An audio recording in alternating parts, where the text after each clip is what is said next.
الحمدللہ رب العالمین والصلاة والسلام علی اشرف الانبیاء والمرسلین وعلی آلہ واصحابہ اجمعین، اما بعد، اعوذ باللہ من الشیطان الرجیم، بسم اللہ الرحمن الرحیم۔ وَلَوِ اتَّبَعَ الْحَقُّ أَهْوَاءَهُمْ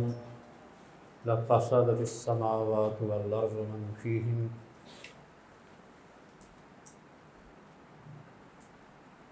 شارع کے مقاصد میں سے ایک مقصد یعنی شرعی احکام کو دیتے وقت اللہ رب العزت نے یہ مقصد بھی سامنے رکھا کہ لوگوں کو ان کی خواہشات سے نکال کر اللہ کی بندگی میں دیا جائے اور شریعت کے احکام کے تابع بنا دیا جائے، جیسا کہ اس آیت مبارکہ میں اللہ فرماتے ہیں کہ اگر حق ان کی خواہشات کے مطابق اور اس کے تابع ہو جائے تو پھر یہ آسمان زمین کا نظام درم برم ہو جائے گا۔ حق خواہشات کے تابع نہیں بلکہ خواہشات کو حق کے تابع کرنا۔ یہ بات بھی ذکر کی تھی کہ ہم یہ پہلے بیان کر چکے ہیں کہ اللہ رب العزت نے جو ہمیں یہ شریعت دی ہے یہ لوگوں کی مصالح ان کے مفاد کے لیے ہے، ان کی مصلحتوں کا ان کو مفاد یا منفعت پہنچانے کے لیے اور ان سے ضرر و نقصان کو دور کرنے کے لیے احکام دیے گئے ہیں۔ اس لیے یہ اگر کہا جائے کہ اللہ رب العزت نے لوگوں کی خواہشات کو سم نہیں رکھا یا ان کی ذاتی اغراض و مقاصد کو سم نہیں رکھا تو یہ تعارض نہیں ہے، کیونکہ اللہ نے احکام تو لوگوں کے فائدے کے لیے دیے ہیں، ان کے فوائد کا ان کی مصالح کا لحاظ رکھا ہے، لیکن ان کی خواہشات کے مطابق نہیں۔ یہ فوائد اور یہ منافع اللہ کے احکام کی پابندی اور ان کی تعمیل کی صورت میں حاصل ہوں گے، یعنی اس میں یہ ٹکراؤ نہیں ہے کہ ایک طرف ہم کہتے ہیں کہ لوگوں کے فائدے کے لیے شریعت ہے، دوسری طرف ہم یہ کہیں کہ لوگوں کی خواہش یا ان کے ذاتی مقاصد کے لیے نہیں ہے۔ تو اس کا مطلب یہ نکلتا ہے کہ شریعت نے لوگوں کی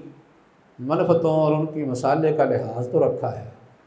اور ان کی مقاصد ان کے مفادات کو پورا کرنے کے لیے ہی احکام دیے ہیں، لیکن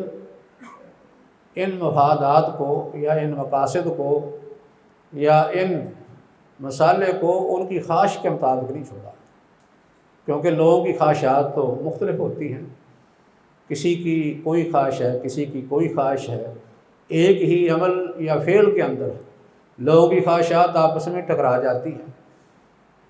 کام ایک ہوتا ہے، کسی کی خواہش اس سے پوری ہوتی ہے، کسی کی نہیں ہوتی، یا کسی کو وہ پسند ہوتا ہے، کسی کو نہیں ہوتا، کسی کے اختیار میں ہوتا ہے، کسی کے اختیار میں نہیں ہوتا۔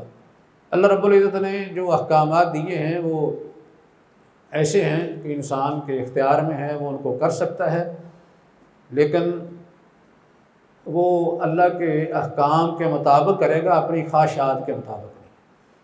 کیونکہ اللہ رب العزت یہ چاہتے ہیں کہ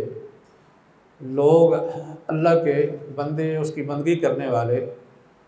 اپنے اختیار میں بن جائیں، یعنی ان معاملات اور امور میں بھی جن میں ان کو اختیار ہے اللہ کے بندے اس کے مطیع فرمانبردار بن جائیں، اس کے احکام کو تسلیم کرنے والے بن جائیں، جس طرح کہ وہ ان امور میں اللہ کے فیصلوں کو تسلیم کرتے ہیں جو انسانوں کے بس میں نہیں ہیں، جو ان کے اختیار میں نہیں ہیں۔ یعنی بہت سے معاملات ایسے ہمارے سامنے آ جاتے ہیں کہ ہم اس میں کچھ بھی نہیں کر سکتے، مجبوراً ہم تسلیم کرتے ہیں کہ اللہ کا یہ فیصلہ ہے، اللہ کا امر ہے، اس لیے ہم اس کو تسلیم کرتے ہیں۔ انسان مجبوراً تسلیم کرتا ہے، جہاں اس کا بس نہیں چلتا وہاں یہی کہہ دیتا ہے کہ یہ اللہ کا فیصلہ ہے، بس ماننے کے علاوہ اور ہم کیا کر سکتے ہیں۔ جیسا کہ ہم دیکھتے ہیں کہ کسی کا کوئی عزیز فوت ہو جائے، تیمار لوگ جو ہیں تعزیت کے لیے آتے ہیں، تو آ کے ہمارے رواج کے مطابق یہی کہتے ہیں جی اللہ کا حکم۔ تو آگے سے جو گھر والا ہوتا ہے وہ کیا کہتا ہے جی ہاں مان لیا جی، تسلیم کر لیا۔ اس کا مطلب یہ ہے کہ اب اللہ نے یہ جو فیصلہ کسی کی موت کا کر دیا ہے، اس میں اس کا اختیار ہی نہیں، آخرکار یہ کہتا ہے کہ میں نے اللہ کا حکم فیصلہ مان لیا ہے۔ تو اللہ چاہتے ہیں جس طرح یہ فیصلے انسان مجبور ہو کے مانتا ہے، ویسے اپنے اختیار سے بھی اللہ کے فیصلے وہ مان لے۔ تو وہ اسی وقت ہوگا کہ جب وہ اپنی خواہشات کو چھوڑ دے گا، خواہشات سے نکل جائے گا، اللہ کے احکام کی پابندی کرے گا، تو پھر وہ اپنے اختیاری معاملات میں بھی اللہ کی بندگی کرنے والا، اس کا مطیع اور فرمانبردار بن جائے گا۔ تو اس سلسلے میں یہ بات ذکر کی تھی کہ اللہ رب العزت نے لوگوں کو، انسانوں اور جنوں کو اپنی عبادت کے لیے پیدا کیا ہے، تاکہ لوگ اس کی بندگی میں آ جائیں، اس کے احکام کے تابع ہو جائیں۔ اور یہ بات تجربات، مشاہدات سے بھی ثابت ہے کہ لوگوں کی خواہشات پر اگر دین کو چھوڑ دیا جائے،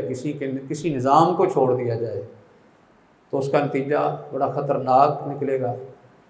لوگوں کی خواہشات مختلف ہونے کی وجہ سے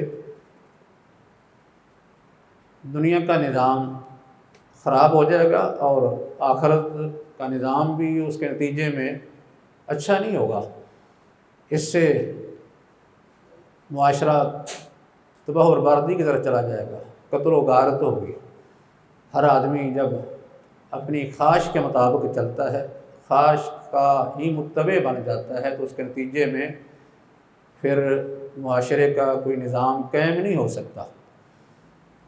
اس لیے لوگوں کی خواہش پر دنیا کا نظام نہیں چھوڑا جا سکتا۔ اللہ رب العزت اپنے نظام کو، اپنی شریعت کو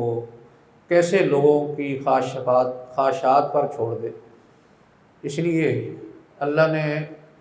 لوگوں کو ان کی خواہشات سے نکالنے کے لیے، اپنے احکام کا پابند کرنے کے لیے یہ شریعت ہمیں عطا کی ہے۔ اللہ نے جو ہمیں احکام دیے ہیں، ویسے تو عقیدہ بھی اس میں آ جاتا ہے، عقیدے میں بھی ہر انسان پابند ہے کہ وہ عقیدہ اختیار کرے جو ہمیں اللہ نے اختیار کرنے کا حکم دیا ہے۔ یعنی اصول کے اندر بھی، ایسے ہی فروع کے اندر، احکام کے اندر، جن کو ہم عام طور پر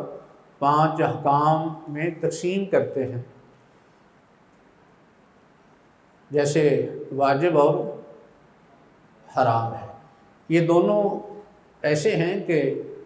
انسان کی خواہش سے ان کا ٹکراؤ ہے کہ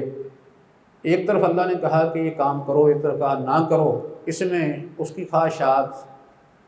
یا اس کا اختیار نہیں چلتا، اس کی خواہش کے مطابق ہو یا نہ ہو، اس کا اعتبار نہیں کیا گیا ہے۔ یعنی مطلب یہ ہے کہ اللہ نے انسان کی خواہش کے مطابق یا اس کے اختیار میں امر نہیں کو نہیں دیا، بلکہ اللہ رب العزت کے اپنے اوامر ہیں، نواہی ہیں، ان کے مطابق لوگوں کو پابند کیا ہے کہ آپ نے ان کے مطابق چلنا ہے۔ اس میں ایک بات یہ ذکر کی تھی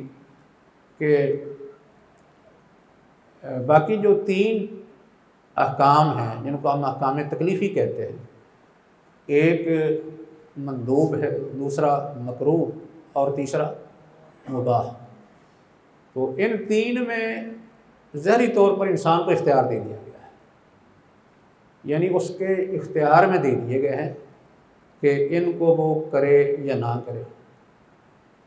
لیکن یہ اختیار جو ہے وہ انسان کا کلی نہیں، اس میں اپنی مرضی کرے۔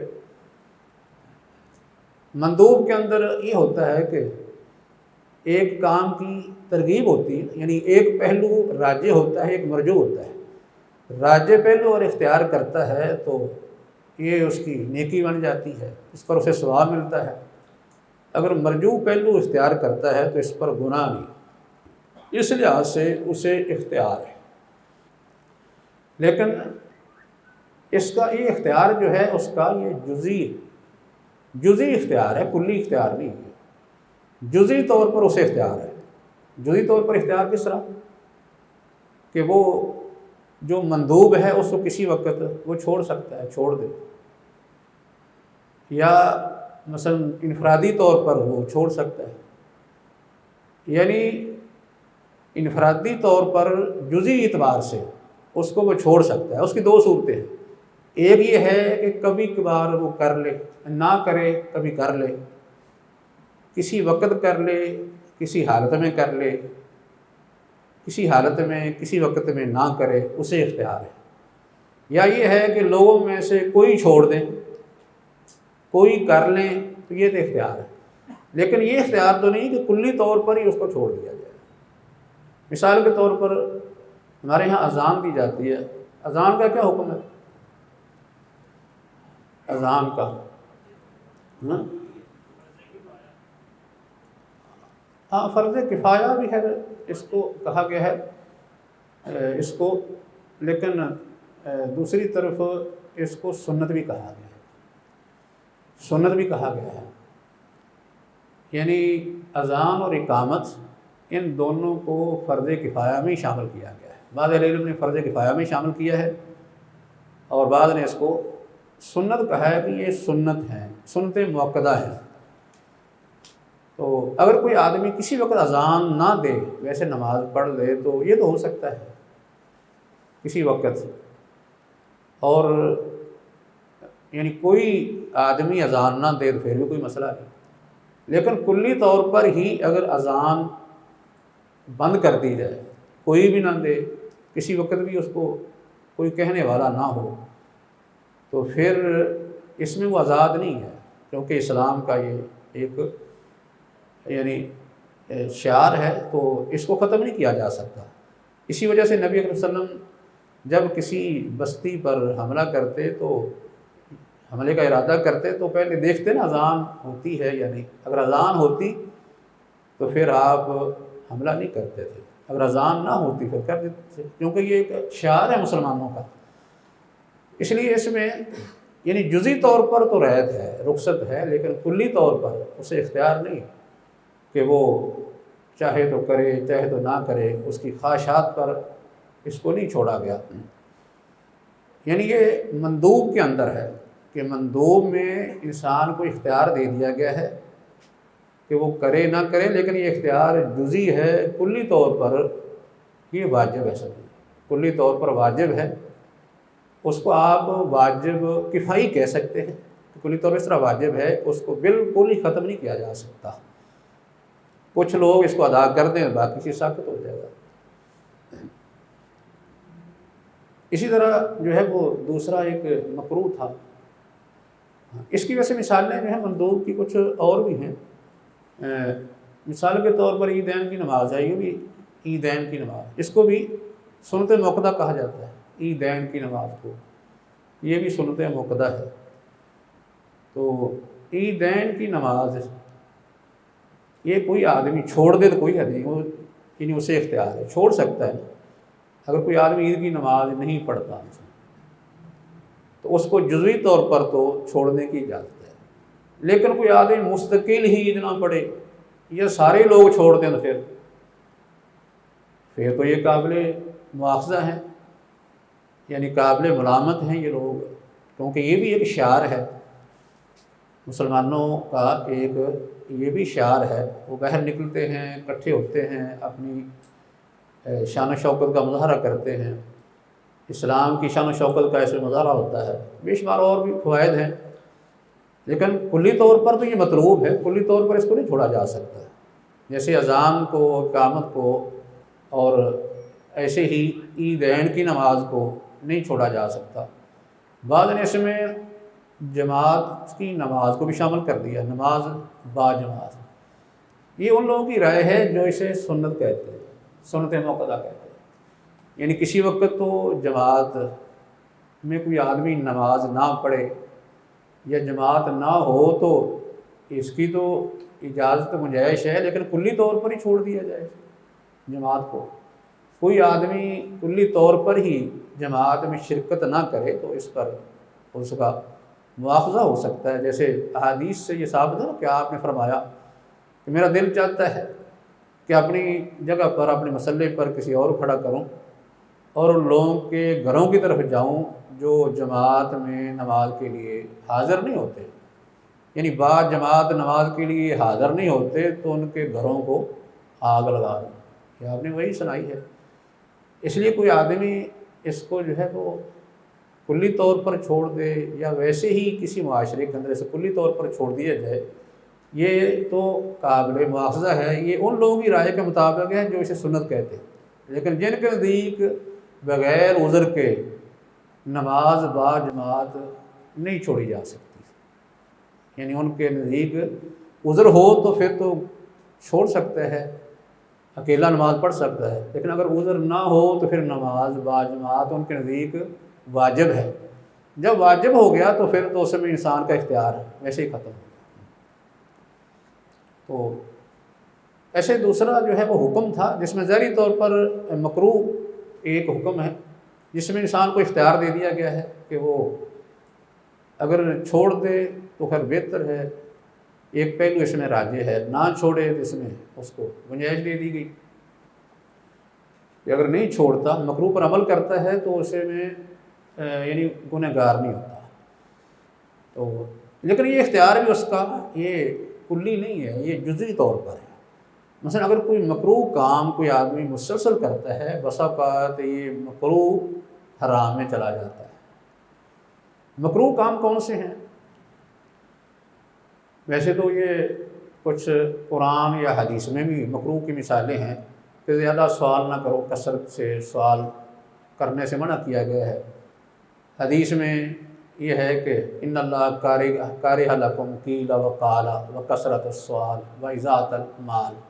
اس طرح حدیث میں بھی کچھ مکروہ امور کا ذکر ہے۔ ایسے ہی کچھ اہل علم نے اور بھی چیزیں شامل کر دی، مثلا یہ پیاز اور لہسن کھا کے مسجد میں آنا، نماز کے لیے آنا، یا ایسی کوئی بھی چیز جس سے منہ سے بدبو آتی ہو، اس کا حکم کراہت کا۔ ایسے کوئی آدمی مسجد میں داخل ہو رہا ہے تو پھر وہ اگر دائیں پاؤں کی بجائے پہلے بایاں رکھ لے، نکلتے وقت پہلے جو ہے وہ بایاں نکالنا ہے تو دایاں نکال لے، ایسے ہی واش روم میں جاتے وقت وہ پہلے دایاں پاؤں داخل کر دے۔ اس طرح کی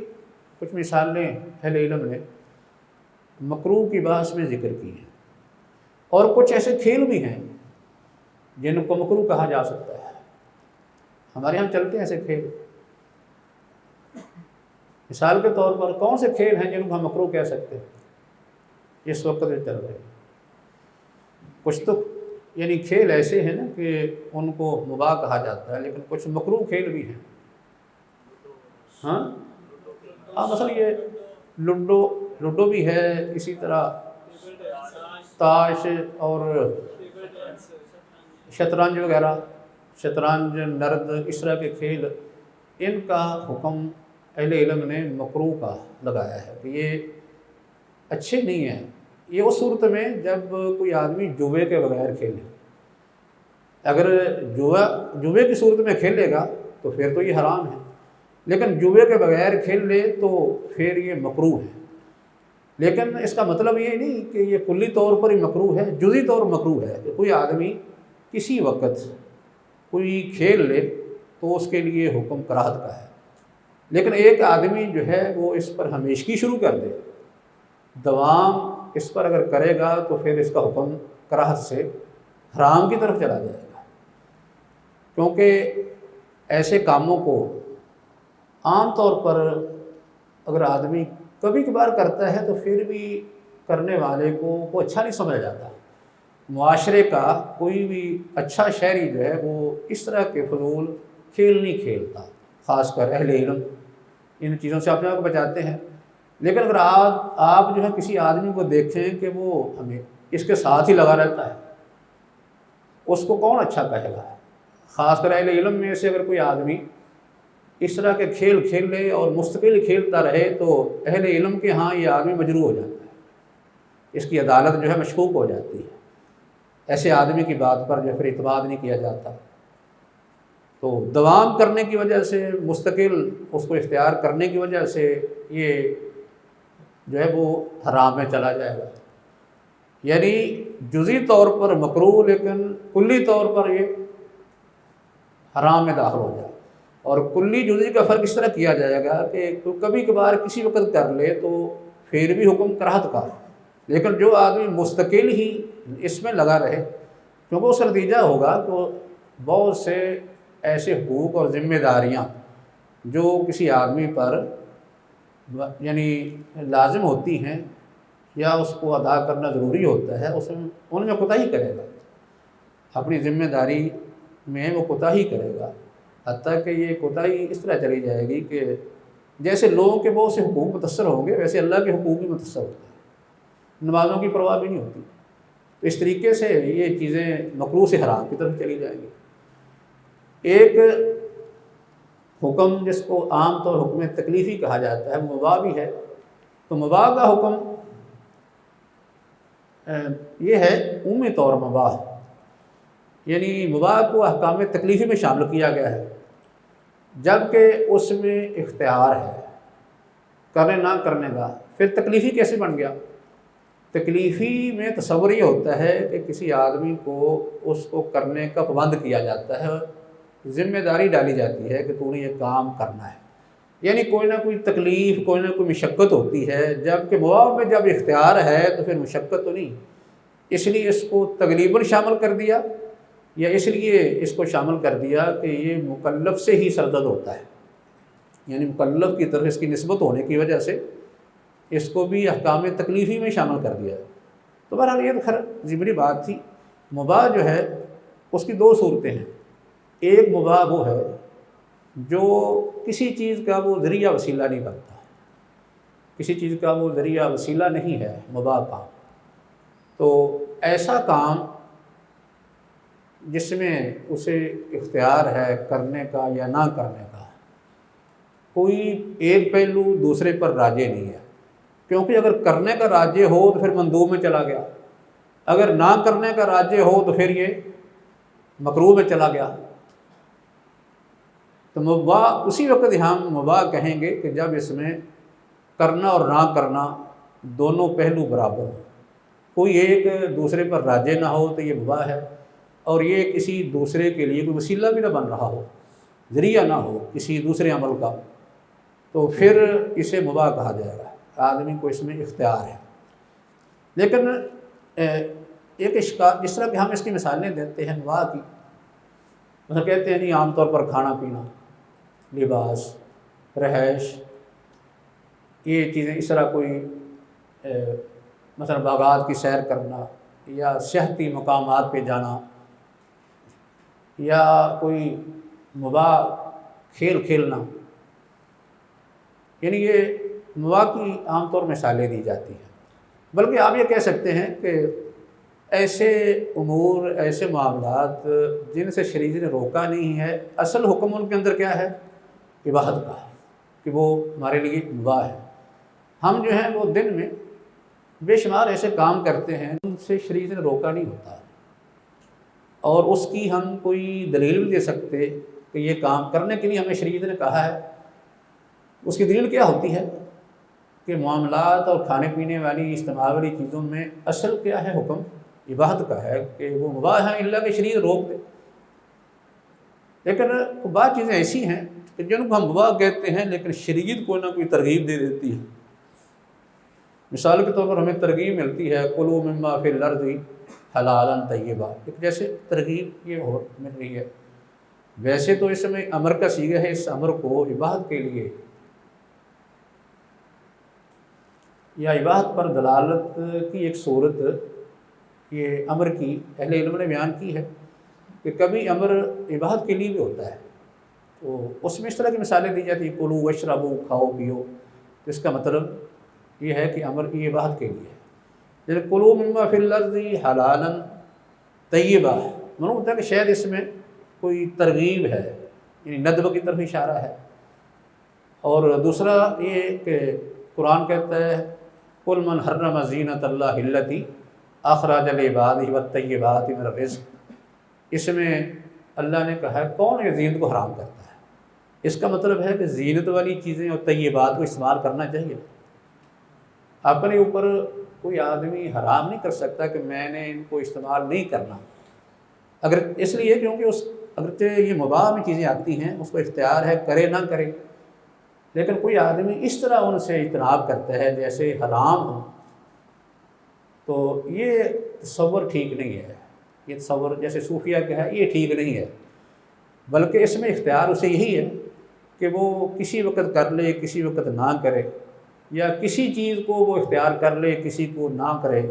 کھانے پینے والی چیزوں میں سے، لباس میں سے، استعمال والی چیزوں میں سے، یعنی کسی کو اختیار کر لے کسی کو نہ کرے، یہ تو اسے اختیار ہے، لیکن کلی طور پر نہیں چھوڑ سکتا، اس لیے کیونکہ ان چیزوں کا استعمال جو ہے وہ ایک ذریعہ وسیلہ ہے کس کی طرف؟ مثلا انسان کی زندگی کی بقا کے لیے یہ ذریعہ وسیلہ بھی ہے۔ کوئی آدمی ان چیزوں کو کلی طور پر اگر چھوڑتا ہے تو پھر ایک ضروری مقصد امر ضروری کو نقصان پہنچاتا ہے، اس لیے ان سے آدمی بالکل اجتناب نہیں کر سکتا، ان کو چھوڑ نہیں سکتا۔ اس لیے کچھ اہل علم یہ کہتے ہیں کہ مباح جو ہے، کسی مباح کے بارے میں اگر کوئی دلیل مل جائے نا تو پھر مباح سے نکل جائے گا، خواہ وہ کرنے کی دلیل مل جائے یا پھر رکنے کی دلیل مل جائے۔ جیسے ہم نے ابھی کہا ہے نا کہ عام طور پہ کھیل کود جو ہے وہ مباح ہے، مثلا کھیل کود میں مباح بھی آتا ہے، لیکن ایک حدیث میں یہ آ گیا کہ کل لہو باطل الا ثلاثہ، کہ ہر قسم کا لہو جو ہے یہ باطل ہے سوائے تین کے۔ تین کون سے؟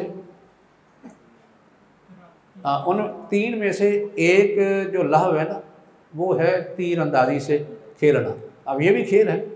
لیکن تیر اندازی سے کھیلنا اس کو مستثنیٰ کیا ہے، یہ باطل سے نکل گیا۔ ایسے دوسرا لہو جو ہے اس کی مثال یہ دی ہے گھوڑے کو تربیت دینا، مثلا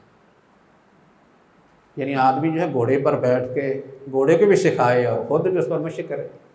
تو یہ ظاہری طور پر ایک کھیل لگتا ہے، یہ نہیں لہو جو کہتے ہیں نا کھیل کود یہ ہے، لیکن اس کو باطل سے مستثنیٰ کر دیا ہے۔ اسی طرح ایک لہو اور لعب جس کو کہتے ہیں کہ وہ کیا ہے، اللہو یا لعب بالزوجہ، بیوی کے ساتھ، یہ اس کو بھی مستثنیٰ کر دیا ہے۔ تو اب جو ہے وہ ویسے عام طور پر کہہ دیا کہ ہر قسم کا لہو وہ باطل ہے سوائے ان تین کے، تین کو مستثنیٰ کر دیا اور باقی جو ہیں ان کی مذمت کر دی اس طرح پہ۔ تو اس لیے جس میں شریعت جو ہے وہ کوئی مثلا ترغیب دے دیتی ہے یا کسی سے روک دیتی ہے وہ پھر مباح سے نکل جائے گا، لیکن جس کے بارے میں کوئی اشارہ نہیں نص کے اندر، ان کا حکم مباح کا رہتا ہے، خاص کر جب وہ کسی چیز کا ذریعہ وسیلہ نہ بنے۔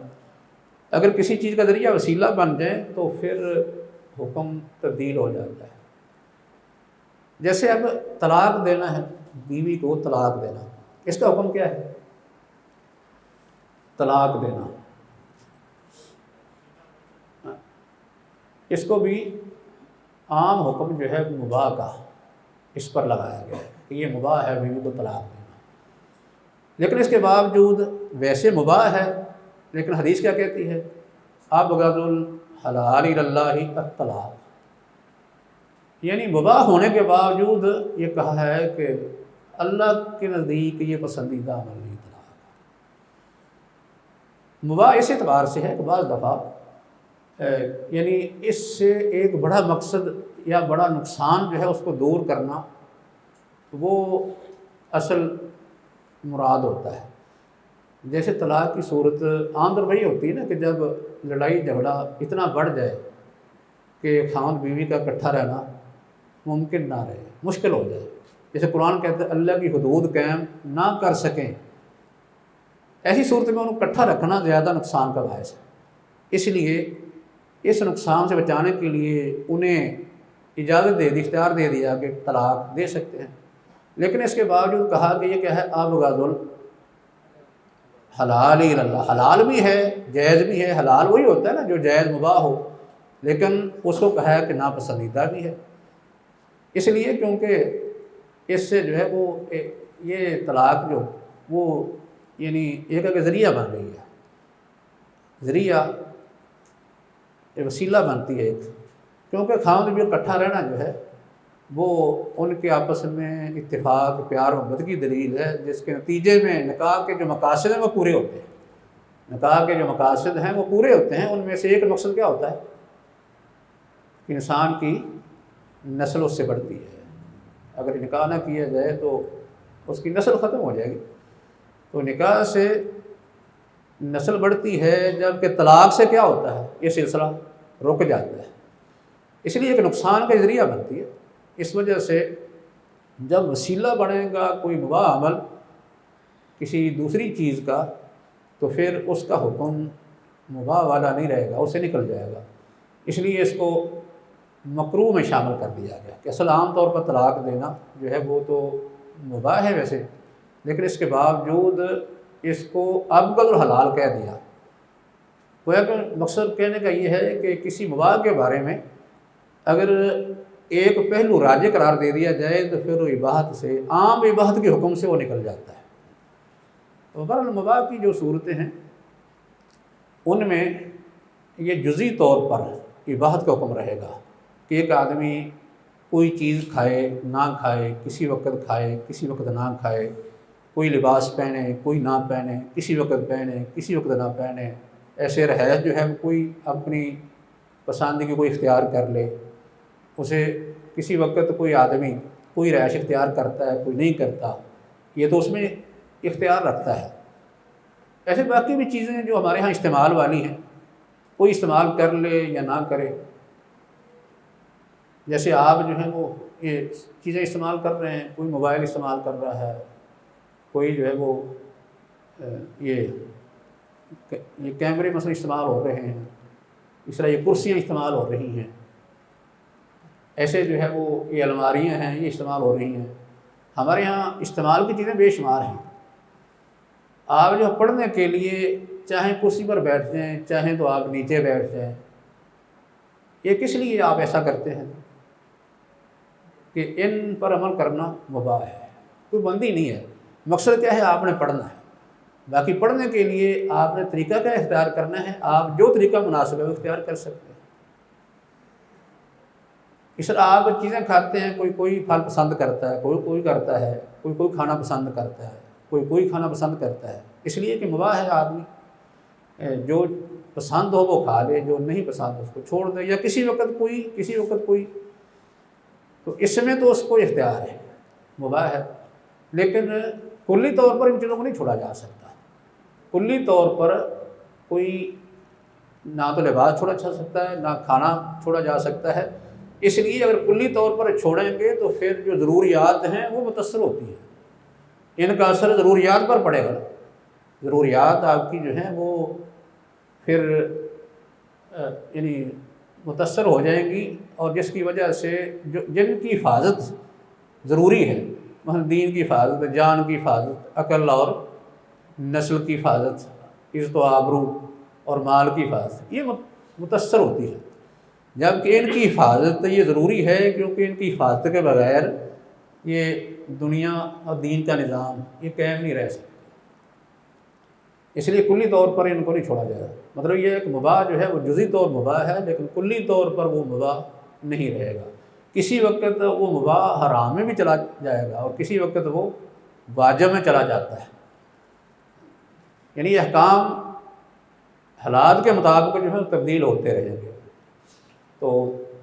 ایسے ہم نے جو ہے وہ ایک اس میں یہ بھی ذکر کیا تھا کہ اللہ رب العزت نے ہم سے جو مطالبہ کیا ہے نا، وہ انسان کے اندر جو ایک فطری کچھ یعنی دوائی تقاضے اور محرکات یا اسباب ہوتے ہیں کسی کام کرنے کے، ان کا لحاظ رکھ کے مطالبہ کیا ہے۔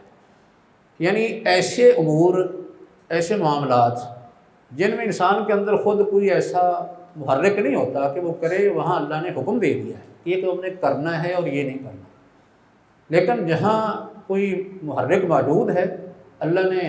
کوئی ایسا سبب انسان کے اندر پیدا کر دیا ہے کہ وہ خود اس کو تیار کرتا ہے، ابھارتا ہے کہ تو نے یہ کام کرنا ہے، وہاں اللہ نے کیا کیا ہے، یعنی اس کو اختیار دیا ہے۔ اس میں طلب تاکیدی نہیں رکھی، بلکہ اس میں یا تو ندب ہے یا پھر اباحت ہے۔ جس طرح کہ عام طور پر یہ کھانے پینے کی ضرورت ہے، لباس کی ہے، انسان کی جو بنیادی ضروریات ہیں، یہ کیونکہ جب اس کو ضرورت محسوس ہوتی ہے نا، خود یہ کام کرتا ہے۔ ان ضرورتوں میں انسان کے کاروبار کی شکلیں ہیں یہ ساری، کوئی پیشہ اختیار کر لے، کوئی زراعت کا، کوئی تجارت کا، کوئی اور پیشہ اختیار کرتا ہے، تو یعنی کاروبار کی مختلف صورتیں اس میں آ جاتی ہیں۔ حتیٰ کہ نکاح وغیرہ جو ہے، اس کی بھی ایک ترغیب ہے، یعنی کم حکم جو ہے سنت کا جو ترغیب کی ایک صورت ہے، اس لیے کہ انسان کی اپنے اندر ہی اس کا داعیہ موجود ہے، جس کے لیے باقاعدہ اس کو مجبور کرنے کی ضرورت نہیں، بند کرنے کی کہ تو نے یہ کام ضروری کرنا ہے۔ اگرچہ کسی وقت ایسی ضرورت بن جاتی ہے جس کی وجہ سے اہل علم پھر حکم اس کے لیے نکاح کے بارے میں بھی وجوب کا لگا دیتے ہیں۔ تو بہرحال اس میں خاص کر یعنی ایسے معاملات، ایسی چیزیں جن میں خود انسان کے اندر داعیہ نہیں ہوتا، کوئی محرک نہیں ہوتا، تو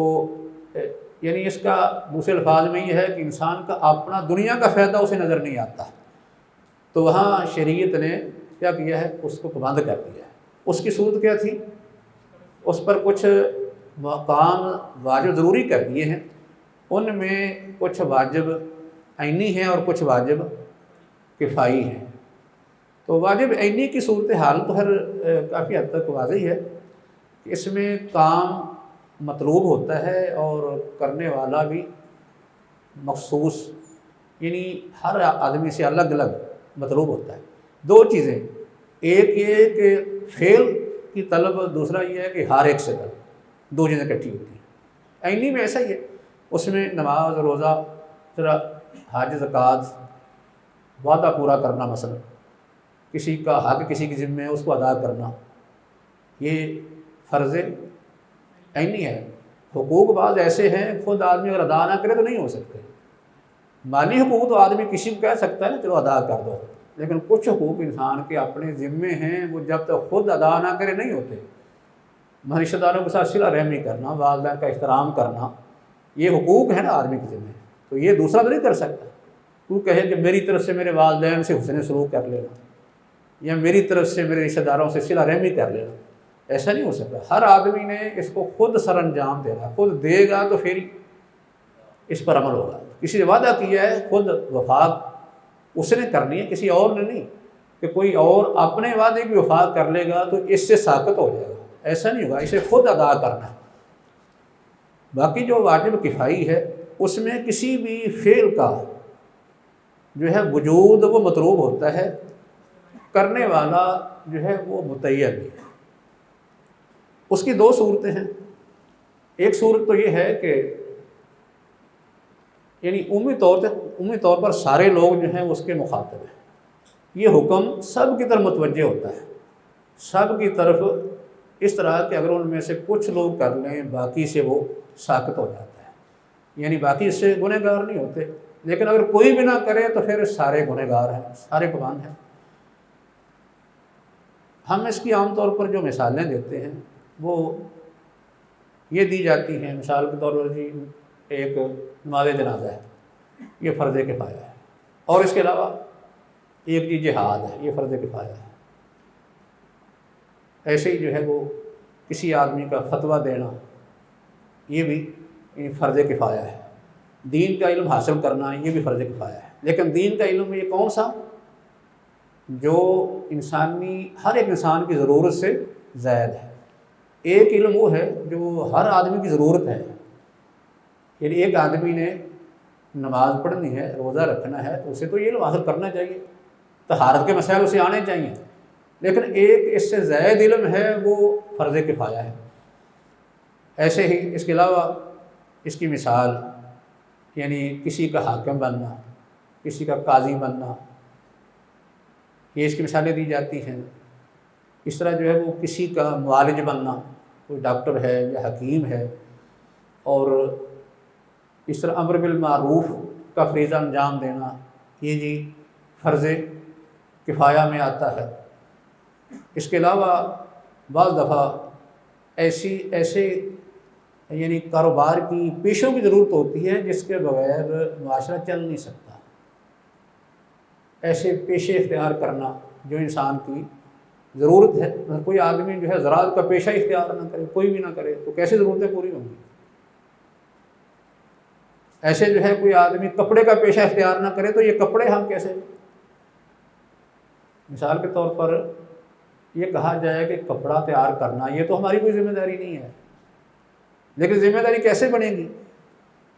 اگر کوئی بھی کپڑا نہ تیار کرے گا، نتیجہ کیا نکلے گا؟ کہ ہم اپنی ضرورت پوری کر لیں گے، کپڑے کے بغیر ہم رہیں گے۔ اس لیے کپڑا جب ہماری ضرورت ہے تو اس کے لیے کپڑا تیار کرنے کے لیے کوئی پروگرام ہونا چاہیے نا، فرض کفایہ کی صورت میں۔ یہ نہیں کہ سارے کپڑے پر لگ جائے، مطلب یہ ہے کہ کچھ جوتے تیار کرنے والے لوگ، کچھ کپڑے تیار کرنے والے لوگ، یہ انسان کی ضرورتیں ہیں یہ۔ تو ایسے یعنی پیشے جن کے بغیر انسان کی زندگی کا قیام نہیں ہو سکتا، ان کو اختیار کرنا یہ بھی فرض کفایہ میں آتا ہے۔ اس کے علاوہ بھی کچھ علوم بعض دفعہ علوم کی ضرورت بھی ہوتی ہے نا، کئی علوم ایسے ہیں کہ ان کے بغیر ہم اپنے فرائض ادا نہیں کر سکتے۔ ان علوم میں سے مثلا یہ ہوتا ہے نا کہ یہ جنگ کے مثلا علوم و فنون ہے، یہ بھی علم ہونا چاہیے نا کہ جنگ کیسے کرنی ہے۔ جیسے آج کے دور میں اگر ہم نے دشمن کا مقابلہ کرنا ہے تو ہمیں اپنی تیاری اس کے مطابق کرنی ہے نا۔ اس کے مطابق تیاری کرنے کے لیے کچھ علوم کی ضرورت ہے، کچھ لوگوں کی ضرورت ہے، ایسے لوگ تیار کیے جائیں جو ہمیں جنگی آلات ایسے تیار کریں ہمارے لیے یا کر کے دیں کہ ہم دشمن کا مقابلہ کر سکیں۔ یہ ایک ضرورت ہے۔ اس طرح زبان ایک ضرورت بن جاتی ہے کہ بعض دفعہ کسی زبان کے سیکھے بغیر ہم شرعی فریضہ ہی ادا نہیں کر سکتے، تو ایسی صورت میں زبان کو سیکھنا یہ ضروری ہو جائے گا، لیکن یہ نہیں کہ سارے سیکھیں۔ فرض کفایہ کی حیثیت سے ہے نا کہ اگر لوگوں میں سے کچھ لوگ سیکھ لیں، اتنے لوگ سیکھ لیں جس سے ضرورت پوری ہو جائے، تو یہ فرض کفایہ ادا ہو جائے گا۔ نبی اکرم صلی اللہ علیہ وسلم نے بھی سکھایا، حضرت زید بن ثابت کو کہا تھا کہ زبان سیکھو، اس لیے کیونکہ ہم یہودیوں کی سازشوں سے یا چالوں سے نہیں بچ سکتے، اس کے بغیر زبان ایک ضرورت بن گئی تھی۔ ایسے ہی دوسروں کو تبلیغ کرنے کے لیے زبان کی ضرورت ہے۔ تو پر جس چیز کی ضرورت بن جاتی ہے وہ مسلمانوں پر یعنی فرض کفایہ کی حیثیت ضروری ہوتا ہے کہ وہ اس کام کو کریں۔ ہر ایک کے لیے تو نہیں، لیکن کچھ لوگ تیار کرنے چاہیے۔ اب جو ہے وہ یہ ذمہ داری کچھ کاموں کی تو سارے لوگوں کی ہوتی ہے نا، کہ سارے لوگ جو ہیں اس میں مخاطب ہوتے ہیں، لیکن کچھ کام ایسے ہیں کہ جن میں ان لوگوں کی ذمہ داری بنتی ہے جو اہلیت رکھتے ہیں، کیونکہ ہر کام کی ہر آدمی میں اہلیت نہیں ہوتی۔ اہلیت جن میں ہوگی ان کی ذمہ داری بنے گی کہ وہ اس کام کو سر انجام دیں۔ اب مثلا اس وقت آپ دیکھتے ہیں کہ اگر کوئی مسئلہ دینی پیدا ہوتا ہے، دینی یعنی مسئلہ کوئی فتویٰ دینا ہے یا کوئی دین کے اندر کسی نے شک و شبہ پیدا کر دیا، اس کا ازالہ کرنا ہے، شکوک و شبہات کا جواب دینا ہے، کوئی فتویٰ جاری کرنا ہے مسلمانوں نے، مطلب کہ اسلام کے حوالے سے کوئی کام کرنے والا ہوتا ہے، یہ ذمہ داری کن لوگوں پر ہوگی؟ یہ علماء پر ہوگی، عام آدمی مخاطب اس کے نہیں ہوں گے۔ اسی طرح جو ہے وہ جہاد کا جب مسئلہ آئے گا تو جہاد کن لوگ عملی طور پر کون کریں گے، کون مخاطب ہوں گے؟ جو کر سکتے ہیں وہی کریں گے، اور ان میں وہ لوگ خاص کر جن کے اندر بہادری دلیری صلاحیتیں ہیں وہ یہ کام ہمارے عملی طور پر۔ اس لیے اس میں